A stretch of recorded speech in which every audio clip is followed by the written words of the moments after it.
جتنی عظمت شان توقیر بلند ہے آل محمد کی بارگاہ عزتی میں، ان کے صدقے میں بانیان اشراف جناب سید کاشف الحسنین رضوی جو سرپرست اعلیٰ ہے بارگاہ رضویہ کے، اور متولی امام برگاہ جناب سید مہدی رضا رضوی اور نائب متولی سید محترم رضا رضوی کی اللہ توفیقات خیر میں اضافہ فرمائے۔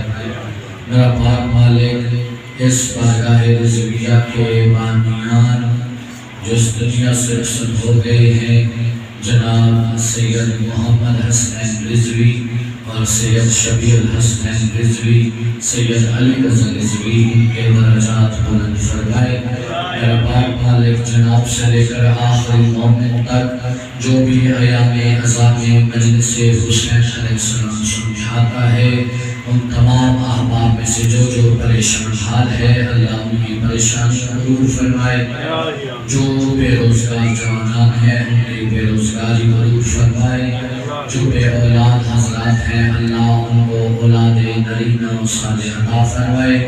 میرا پاک مالک سادات عزیزان، زیدی سادات، رضوی سادات کے جو بزرگان ہیں جو اس جگہ موجود ہیں، ان تمام کو اس بستی پر قائم اور دائم فرمائے۔ ان کی بچوں کے تمام تر دعائیں قبول ہوں۔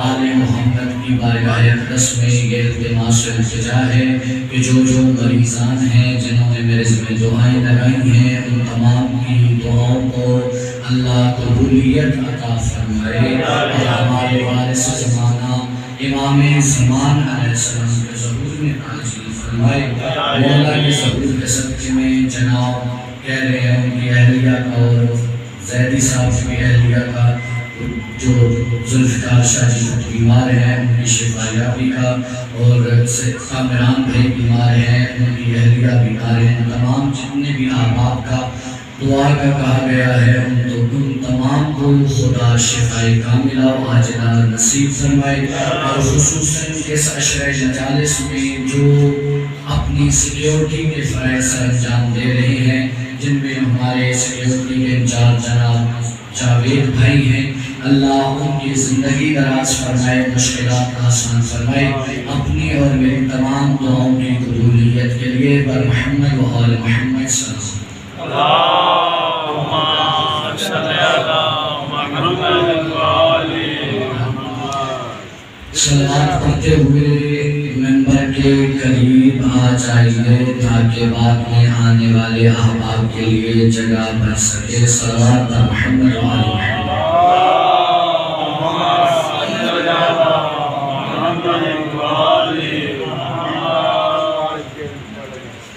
اعوذ باللہ من الشیطان الرجیم، بسم اللہ الرحمن الرحیم، الحمدللہ رب العالمین، الصلاة والسلام علی اشرف الانبیاء والمرسلین، آنی ابی القاسم محمد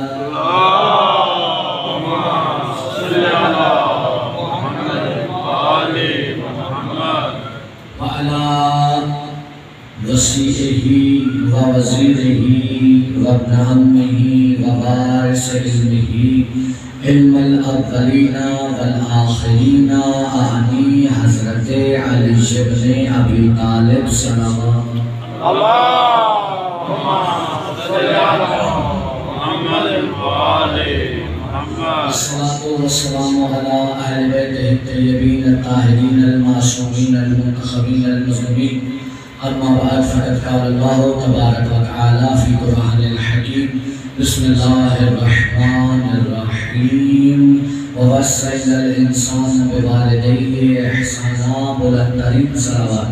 اللہم صلی علی محمد و آل محمد۔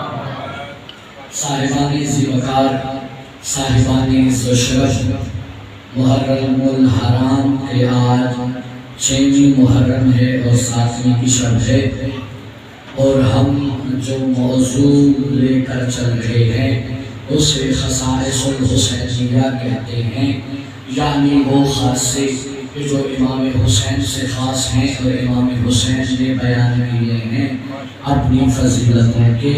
ان خاصوں میں سے ہم 9 خاصہ کل بیان کر رہے تھے، جس میں میرے مولا حسین مینا کے میدان میں اپنے فضائل بیان کر رہے تھے، یعنی قرآن ناطق اللہ کی زبان سے اپنے بابا جنہیں علی ابن ابی طالب بھی کہا جاتا ہے، جنہیں امیر المؤمنین بھی کہا جاتا ہے، جنہیں اصدق الصادقین بھی کہا جاتا ہے، جنہیں عین اللہ بھی کہا جاتا ہے، جنہیں نور اللہ بھی کہا جاتا ہے، جنہیں حلال مشکلات بھی کہا جاتا ہے، اس علی کے فضائل لوگوں میں بیان کر رہے تھے خطیب بن کر۔ یعنی کیا معیار ہوگا جب اللہ کے گھر کے قرب میں، اللہ کے گھر میں آنے والے کے، اللہ کے گھر میں آنے والے کا بیٹا فضائل بیان کر رہا تھا۔ تھوڑا جاگ کے سنیں گے تو انشاءاللہ لطف آئے گا۔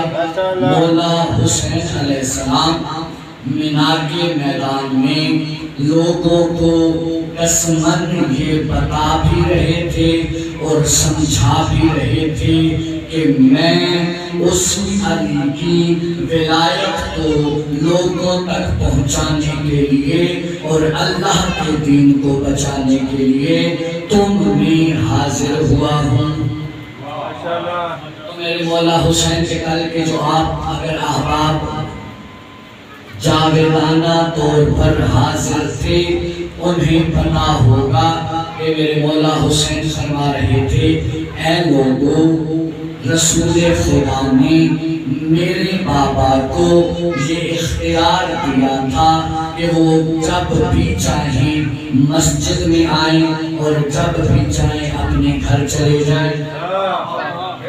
تو اس وقت میرے مولا حسین علیہ السلام یہ بیان کر رہے تھے کہ میرے نانا کے پاس کچھ لوگ آ کر یہ اعتراض بھی کرنے لگے تھے کہ ہم میں اور علی میں کیا فرق ہے۔ تو میرے نانا نے کہا تھا کہ علی صاحب انما یرید ہے اور تم نہیں ہو۔ ماشاءاللہ۔ اور میرے مولا حسین علیہ السلام نے کہا، اے لوگو، میں تمہیں اللہ کی قسم دے کر یہ پوچھتا ہوں کہ غدیر میں جب میرے بابا علی کا ہاتھ بلند کیا گیا تھا تو اس وقت من کنت مولا اس نے کہا تھا جو اللہ کی وحی کے بغیر بولتا ہی نہیں۔ اب میرے مولا حسین یہ آہستہ آہستہ اپنے خطبے کو بڑھا رہے ہیں اور یہ بتا رہے ہیں، اے لوگوں، مجھے بتاؤ نا کہ میں اس علی کا بیٹا ہوں جسے غدیر میں تمہارا میرا ہر مومن کا مولا بنایا گیا۔ اور پھر میرے مولا نے کہا جب غدیر میں مولا بنا دیا میرے مولا کو تو پھر آگے جا کر اللہ کے رسول نے غزوہ تبوک کی جب باری آئی تو اس وقت جانے سے پہلے میرے نانا نے اس امت کا ایک بہت بڑا مسئلہ بھی حل کیا۔ اب لوگ مینا کے میدان میں امام حسین کو دیکھ رہے ہیں اور امام حسین علی کی ولایت کے خطیب بن کر لوگوں کو بتا رہے ہیں۔ اتنے میں لوگوں نے سوال کیا، میرے مولا حسین ہمیں بتائیے تو صحیح، غزوہ تبوک میں میرے مولا نے رسول خدا نے امت کا سب سے بڑا مسئلہ کیا حل کیا تھا؟ تو امام حسین نے کہا کہ امت کا سب سے بڑا مسئلہ یہ تھا کہ رسول کے بعد امت کا ولی کون ہے۔ تو اب لوگوں نے کہا مولا بتائیے کیسے حل کیا تھا؟ امام علیہ السلام نے فرمایا کہ جب تبوک میں سارے لشکر کو تیار کر کے میرے نانا رسول جا رہے تھے، میرے مولا میرے بابا نے بڑھ کے میرے نانا سے کہا تھا، اے رسول خدا آپ مجھے ان عورتوں اور بچوں کے چھوڑے جا رہے ہیں۔ تو میرے نانا نے یہ کہا تھا، اے علی انتا منی بمنزلت ہارون من موسیٰ،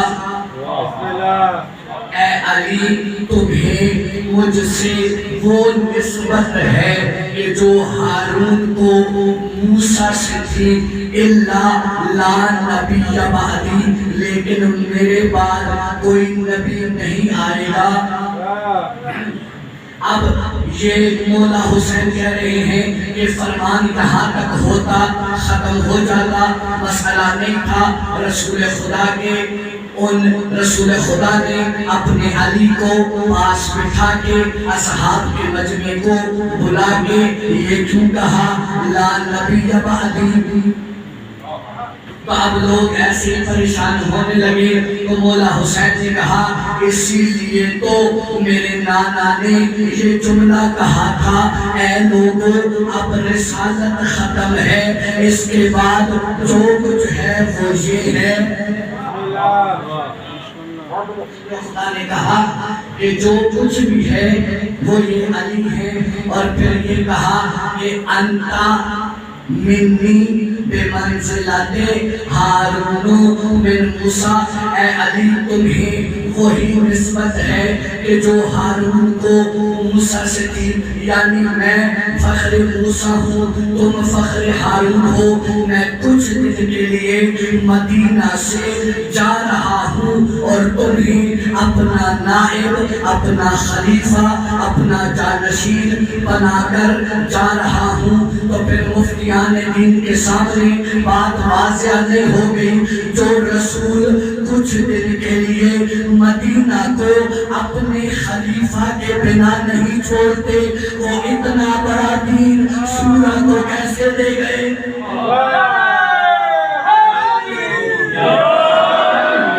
سلام علیکم محمد وعلیکم۔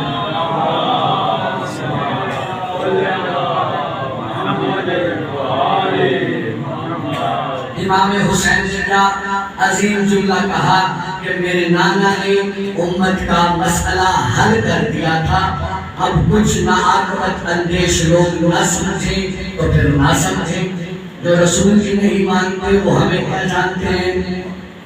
تو اب میرے حسین علیہ السلام آگے بتا رہے ہیں، اے لوگوں پھر میں تمہیں قسم دے کر پوچھتا ہوں کہ میرے نانا اگر چاہتے تو مباہلہ میں اکیلے نہ چلے جاتے؟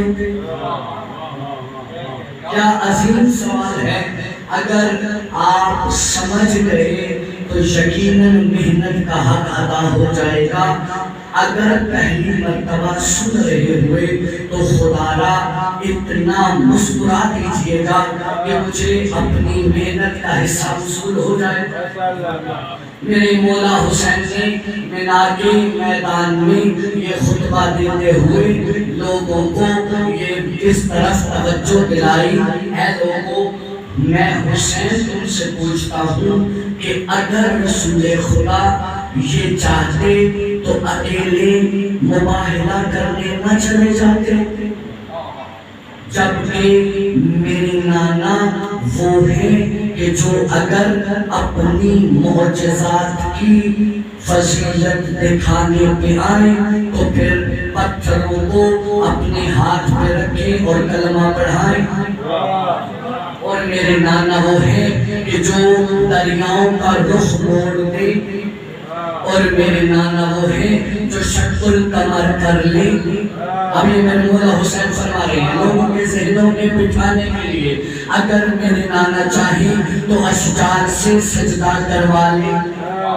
یہ میرے نانا نے معجزے دکھائی ہیں یا نہیں دکھائے؟ تو سارے مجمع میں منا نے اس وقت یک لخت کہا کہ قالوا بلا، ہاں ہم مانتے بھی ہیں اور ہم نے دیکھا بھی تھا، آپ کے نانا نے یہ سارے معجزات دکھائے تھے۔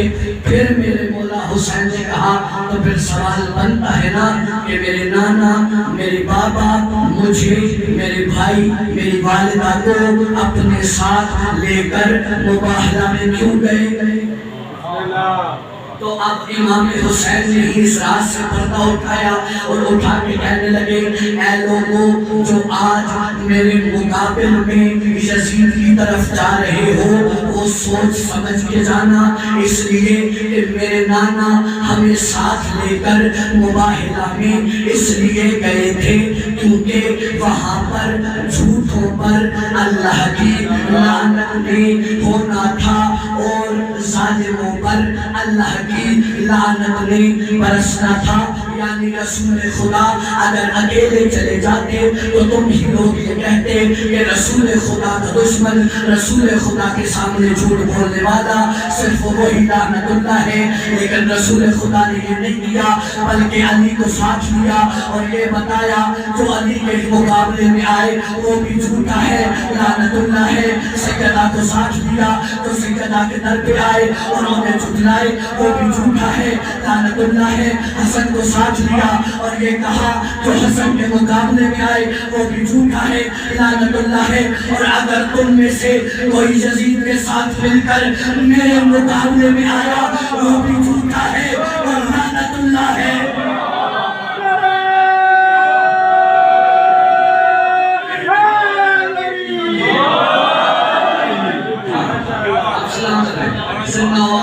یقیناً آپ مسکرائے، بہت سلامت ہے، یہ حقیقت آپ کے لیے دعا گو ہے۔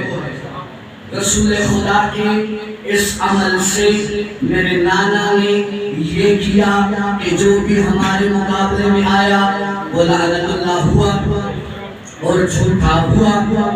اب میرے مولا حسین علیہ السلام فرما رہے ہیں اور کہا اے لوگوں تمہیں وہ بھی معاملہ یاد ہے کہ جب میرے نانا نے میرے بابا کو سورہ براءت کی 10 آیات دے کر بھیجا تھا، تو اے لوگوں میرے بابا کو ہی کیوں بھیجا تھا؟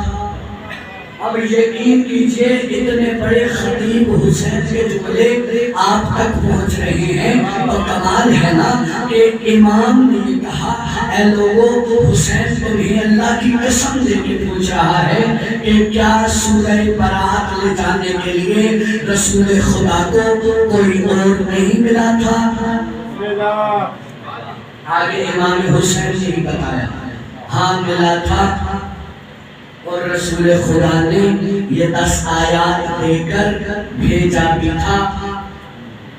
آگے رستے میں رسول خدا جب جا چکا وہ تو پھر رسول خدا پر وحی ہوئی اور کتنی سپیڈ سے حضرت جبریل آئے کہ حضرت جبریل نے آگے کہا اے رسول آپ اس براءت کی سورہ کی 10 آیات کو جو دے کر بھیج رہے ہیں اور مشرکین کیونکہ سورہ براءت نازل ہوئی ہے 9 ہجری میں اور 9 ہجری تک حج کیسے کیا جاتا تھا؟ مشرکین مکہ جمع ہوتے تھے، اپنے لباس اتار دیتے تھے، اپنی آستینوں میں بتوں کو سجاتے تھے اور ہنستے تھے، تالیاں لگاتے تھے، سیٹیاں مارتے تھے اور کعبہ کے گرد ناچتے تھے۔ یہ تھا منظر 9 ہجری تک جب کعبہ کا ایسا طواف کیا جاتا تھا۔ تو اللہ نے کہا اے رسول 10 ہجری کو تمہارا پہلا اور آخری حج ہے اور مجھ اللہ سے برداشت نہیں ہوتا جب تک میرے گھر کی بات تھی میں ان کو جیسے بھی برداشت کروں کر لوں، لیکن اب میرا حبیب تو جانا چاہتا ہے حج کرنے اور مجھے برداشت نہیں کہ تیرے سامنے کوئی ایسی توہین کرے۔ تو اب حبیب میں نے آیت اتاری ہے، سورہ کی 10 آیتیں اتاری ہے سورہ توبہ کی، اور تم ان کو جا کے کہو کہ آج سے اللہ مشرکین سے بری ہے، اور اب کسی کی جرت نہ ہو کہ وہ ایسے آ کے حج کرے، بلکہ حبیب جیسے تم بتاؤ گے حج ویسا ہوگا۔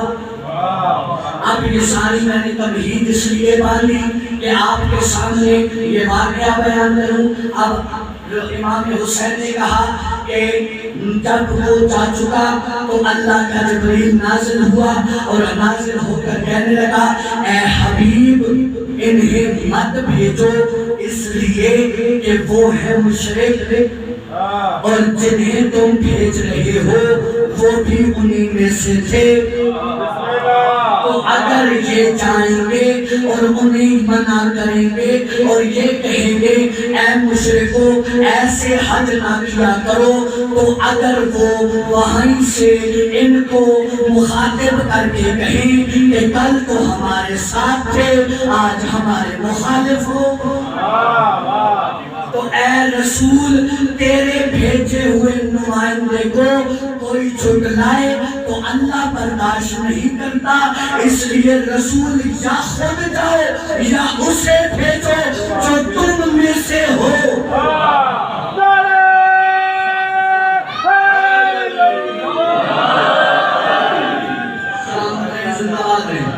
اے رسول اسے بھیجو یا خود جاؤ یا اسے بھیجو جو تم میں سے ہے۔ تو پھر نظر جمیلا و شمالا میرے مولا رسول نے دیکھا دائیں بھی بائیں بھی، اور سامنے جب نگاہ ڈالی تو وہ تھا جس کا چہرہ وجہ اللہ ہے، وہ تھا جس کا ہاتھ ید اللہ ہے، وہ تھا جس کی پیشانی جنب اللہ ہے، جس کا پورا وجود اللہ کی نشانی ہے۔ علی کو کہا جلدی سے اٹھو اور ان سے آیات لو اور خود جاؤ۔ اب جب مولا علی تیار ہونے لگے نا تو ایک شخص نے کہا اے میرے مولا ذرا یہ بتائیے انت افضل من موسیٰ، اے علی ذرا بتائیے تو صحیح آپ افضل ہیں یا موسیٰ کلیم اللہ افضل ہے؟ تو علی علیہ السلام نے کہا حد نہیں ہو گئی، تو سوال کس سے کر رہا ہے، تکابر کس کا کر رہا ہے؟ ارے تمہیں پتہ نہیں ہے قرآن پڑھو، اللہ نے موسیٰ کو کہا تھا موسیٰ جاؤ فرعون کے پاس اور اسے جا کے کہو اللہ تمہارا وارث ہے، اگر تم اللہ کے سامنے سر سجدے میں رکھو۔ موسیٰ نے کہا تھا اے اللہ میں خوف کھاتا ہوں فرعون سے کہیں وہ مجھے قتل نہ کر ڈالے، اور اتنے میں علی نے کہا اے بندے خدا تو نے تکابر کیسے کیا؟ موسیٰ ایک فرعون سے خوف کھا کے ڈر رہا تھا، جبکہ میں علی سورہ برات کی 10 آیتیں لے کر اور 2.5 لاکھ فرعونوں کے مجمع میں جا کے کہہ رہا تھا خبردار آج کے بعد ایسا حج نہیں ہوگا۔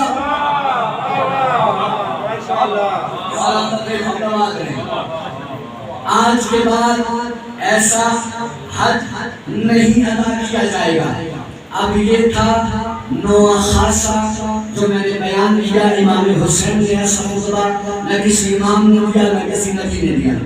آج آپ کے سامنے 10واں خاصہ بیان کرنے کی جسارت کروں گا۔ 10ویں خاصے میں میرے مولا حسین علیہ السلام نے یہ فرمایا کہ اے لوگوں، امام حسین علیہ السلام نے مبشر نہیں فرمایا بلکہ چھٹے امام علیہ السلام نے کہ جو امام صادق ہے صلوات علیہ محمد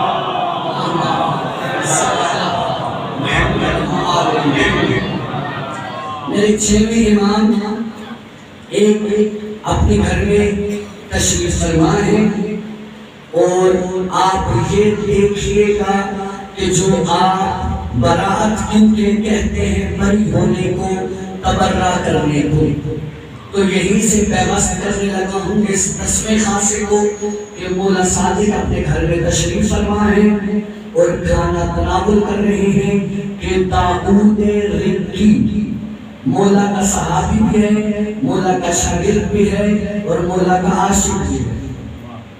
یہ چھٹے مولا کے سامنے بیٹھا ہے اور یہ بھی مولا کے ساتھ لقمے تناول کر رہا ہے۔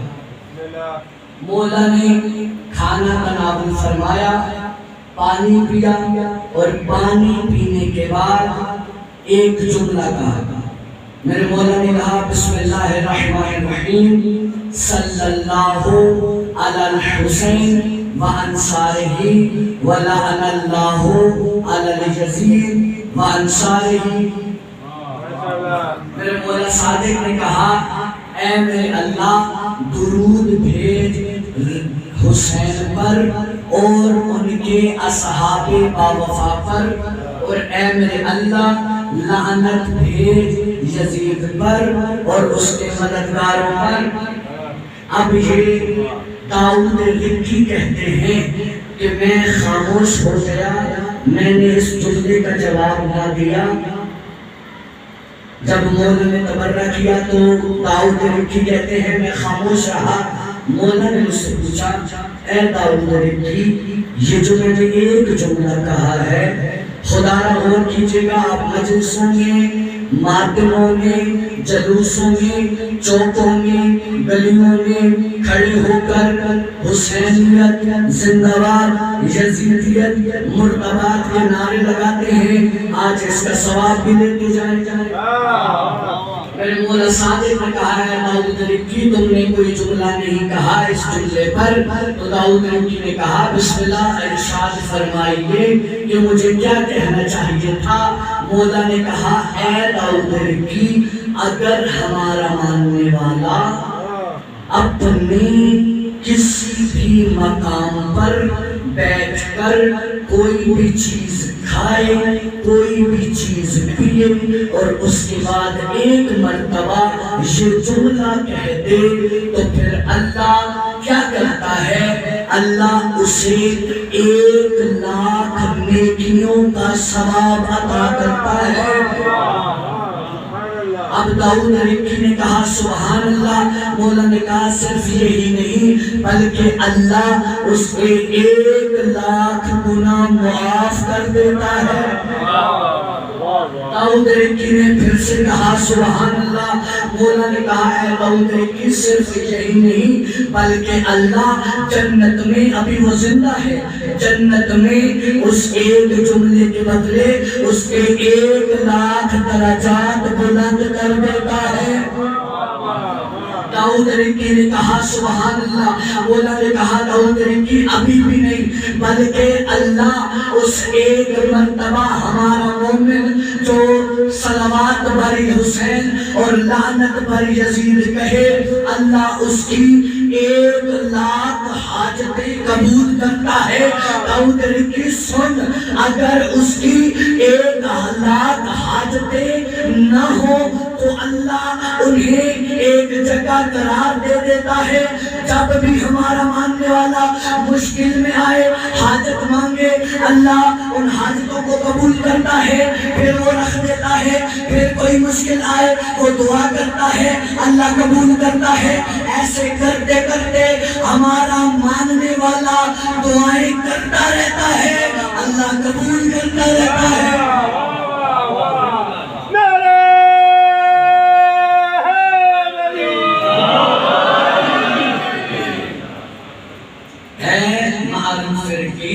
داؤد رکی جو ہمارا ماننے والا، آپ کو کتنی بڑی دلیل مل گئی ہے اپنی دعاؤں کی۔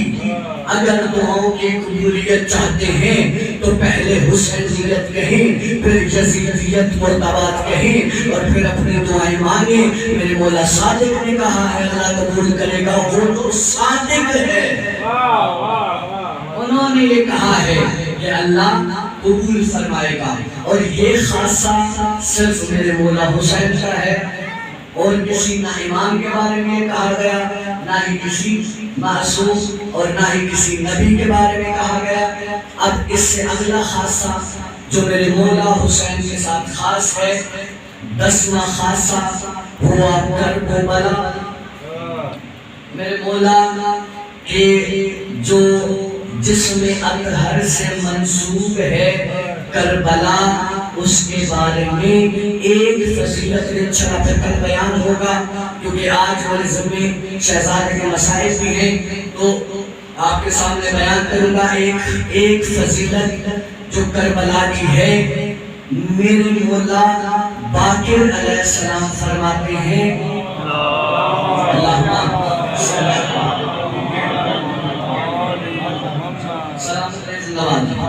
مولا باقر علیہ السلام فرماتے ہیں کہ یہ کائنات کی سب سے مقدس زمین ہے۔ اب مولا یہاں پہ فرما کے خاموش ہوئے نہیں، کہا اے لوگوں تمہیں پتا ہے کربلا کون سی سرزمین ہے؟ یہ وہ سرزمین ہے جو صرف مقدس نہیں بلکہ یہ وادی مقدس کوہ طور سے بھی افضل ہے۔ مولا نے کہا اے لوگوں صرف کوہ طور سے بھی افضل نہیں بلکہ یہ جو زمین ہے یہ وادی طوا سے بھی افضل ہے۔ اب مولا نے کہا اے لوگوں صرف یہی نہیں بلکہ جو زائر کربلا کے ہیں وہ لطفاً بولیے گا ضرور کیونکہ آپ کربلا دیکھ آئے ہیں۔ مولا نے کہا اے لوگوں تمہیں پتا ہے کربلا صرف وادی مقدس نہیں، کربلا صرف وادی طوا نہیں بلکہ کربلا بیت اللہ جس زمین پر ہے اس زمین سے بھی افضل ہے۔ اب مولا نے صرف یہی نہیں کہا بلکہ کہا اے لوگوں تمہیں پتا ہے وادی مقدس سے، وادی طوا سے اور وادی اللہ کے گھر کعبہ سے افضل نہیں بلکہ جہاں پر میرے نانا رسول خدا کا حرم ہے مدینہ، یہ کربلا اس سرزمین سے بھی افضل ہے۔ تو اب خوشا بحال ان کے جو کربلا دیکھ آئے ہیں مومنین، اس لیے کہ وقت کے دامن میں گنجائش ملی اور آگے مسائل کے دن ہیں تو اس لیے مسائل انشاءاللہ کوشش کی جائے گی کہ زیادہ سنائے جائیں۔ آج مجھے بانیان نے حکم کیا ہے کہ میں اس شہزادے کے مسائل بیان کروں کہ جس کی ماں کی حسرت تھی وہ اسے دولہا بنا ہوا دے۔ اجرکم من اللہ اجرکم من السیدہ، آپ کو سیدہ کسی غم نبی سوائے ابن شبیر، اور یہ ایسا مظلوم شہزادہ ہے عزیزان کہ جس شہزادے کی مہندی کی مخالفت آج بھی ہوتی ہے۔ کچھ ناعاقبت اندیش لوگ بڑی ہی اپنی شیخیاں بکھارتے ہوئے یہ کہتے ہیں کہ شہزادے کی مہندی کربلا میں امام حسین نے کب کی یا کیسے ہو گئی، وہ تو ابھی 13 سال کے سن تھا شہزادے قاسم کا۔ لیکن اے میرے بھائیوں میں آپ کے سامنے التماس کروں گا کوئی کچھ کہتا رہے آپ اپنے بچوں کو یہ لازمی بتائیے گا کہ ایک ہوتی ہے شریعت، ایک ہوتی ہے حسرت۔ شہزادہ قاسم اس ماں کے بیٹے ہیں کہ جو بیوہ ہو چکی ہے۔ اے مومنین بیوہ ماں کی بڑی حسرت ہوتی ہے کہ ایک دن وہ اپنے بیٹے کو جوان ہوتے ہوئے دیکھتی ہے اور وہ کہتی ہے آج ایک دن گزر گیا میرا بیٹا بڑا ہو رہا ہے، ایک دن ایسا آئے گا میں اس کا صحرا سجاؤں گی، میں اس کی مہندی سجاؤں گی، میں اس کو بنرا بناؤں گی، میں اس کی شادی کا صحرا سجاؤں گی۔ اجرکم من اللہ اجرکم من السیدہ۔ عزیزان آپ کو سوائے غم حسین کے کوئی غم نہ ہو اور امام صادق آپ کے لیے دعا گو ہے۔ مومنین اس لیے میں ان لوگوں سے کہوں گا ارے شریعت نہ سمجھ کے صحیح لیکن اس بیوہ ماں کی حسرت سمجھ کے ہی اس شب میں شہزادہ قاسم کے مسائل پر رویا کرو۔ اے مومنین اجرکم من اللہ، یہ شہزادہ 13 برس کے ہیں اور ایک تقابل یہ دوں گا آپ کو آمادہ کرنے کے لیے کہ 12 سال کا ہے یوسف جب اسے اسی کے بھائیوں نے کنعان میں ایک قافلے کو بیچا تھا اور وہ یوسف کے ہاتھ باندھ کر ساتھ لے جا رہے تھے کہ اتنے میں دیکھا یوسف نے کہ اس کی ماں کی قبر آ گئی ہے۔ اللہ تعالیٰ سلامت رکھے۔ اب یوسف نے کیا کیا؟ ماں سے الوداعی ملاقات کرنے کے لیے اپنے آپ کو اس خچر سے گرایا اور کونیوں کے بل ماں کی قبر پہ گئے اور قبر پہ اپنا رخسار رکھ کا اماں اماں میں تجھے آخری الوداع کہنے آیا ہوں۔ اب اس قافلے میں جو ایک حبشی غلام تھا اس کے ذمہ تھی یوسف کو دیکھنا، اس نے دیکھا بچہ مل نہیں رہا، وہ ایک قبر کے پاس آیا اور ایسے حضرت یوسف کے بالوں میں ہاتھ ڈالا اور اوپر اٹھا کر ایک تماچا مارا۔ حدیثیں اور روایات یہ کہتی ہیں 4 کلومیٹر کنعان کے باہر یوسف کی ماں کی قبر تھی۔ جب اس حبشی نے تماچا مارا، ادھر یعقوب مصلی پر بیٹھے تھے، وہ منہ کے بل زمین پہ گرے۔ ارے میں کہوں گا کہ جس بیٹے کے تماچے پر یعقوب جیسا نبی برداشت نہ کر پایا، اللہ جانے اس حسین نے تو قاسم کو اپنی آنکھوں کے سامنے گھوڑوں کی ٹانپوں کے نیچے اجرکم من اللہ اجرکم من السیدہ۔ اے مومنین اپنی منزل کو بڑھاتے آئیے گا۔ 9 محرم کو ہر بی بی اپنی ایک دوسرے سے گفتگو فرما رہی ہے اور وہ یہ کہہ رہی ہے کہ 10 بی بی کہہ رہی ہیں پہلے اکبر جائے گا، اتنے میں نواب کہتی ہے نہیں بی بی پہلے میں اپنے اصغر کو بھیجوں گی، اتنے میں وہ کہتی ہیں کہ اونو محمد کو بھیجوں گی، اتنے میں قاسم کی ماں جو بیوہ حسن ہے وہ آگے بڑھ کے کہتی ہے اے بی بی آپ سب کے بچے وارثوں کے ہوتے ہوئے ہیں، اے بی بی سب سے پہلے قاسم جائے گا جس کا کوئی وارث نہیں۔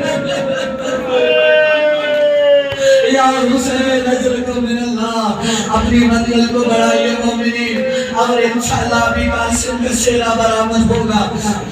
میری بیوی نے یہ 9 رات کی جیسے گزری، صبح عاشور کو حضرت قاسم کبھی حسین کے پاس جاتے ہیں کبھی عباس کے پاس جاتے ہیں اور کہتے ہیں مولا حسین مجھے جانے کی اجازت دیجئے۔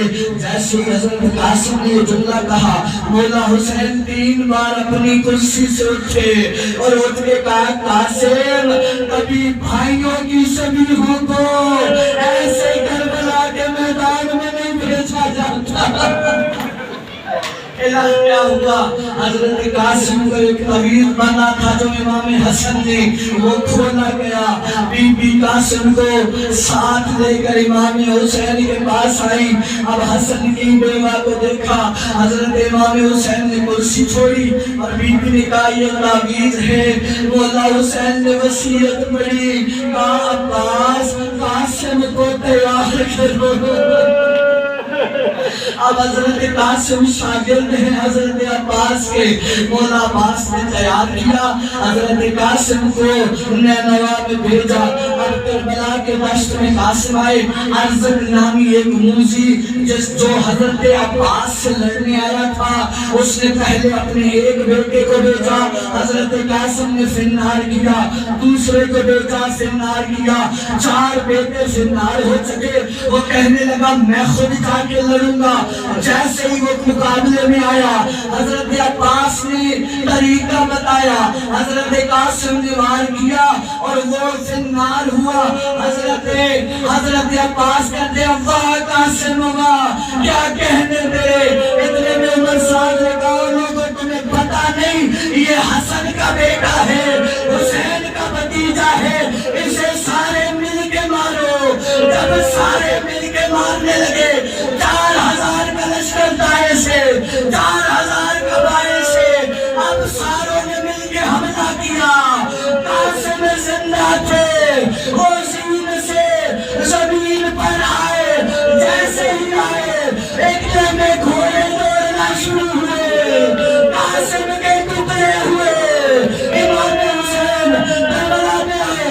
کربلا میں آ کے کہنے لگے اور قاسم تجھے حسین غریب بناتا ہے. قاسم نے جواب نہیں دیا. حسین نے کہا تجھے تیرا چچا بناتا ہے. قاسم نے جواب نہیں دیا. مولا حسین نے کہا